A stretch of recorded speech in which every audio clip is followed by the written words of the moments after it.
ప్రకటన గ్రంథం 2వ అధ్యాయంలో ఒక మాట ఉంది. ఏంటిదంటే, చెవిగలవాడు ఆత్మ సంగములతో చెప్పుచున్న మాట వినుగాక. జయించువానికి దేవుని పరదైసులోన జీవవృక్ష ఫలంపులు భుజింపనెత్తును.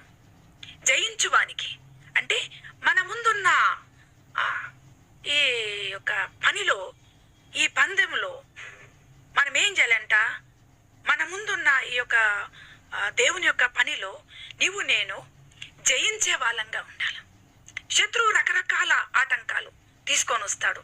అయితే నువ్వు నేను జయించాల. ఎట్లా జయిస్తాం? మనం ఎట్లా జయిస్తాం అంటే, ఆయన మనకు ముందుగా మన రక్త మాంసములలో ఆయన పాలివాడై ఉన్నాడు. కాబట్టి మనము పోయే శ్రమలు, బాధలు ఆయన ఎరిగిన దేవుడు. కాబట్టి నిన్ను నన్ను ఆయన బలపరిచి మన కొరకు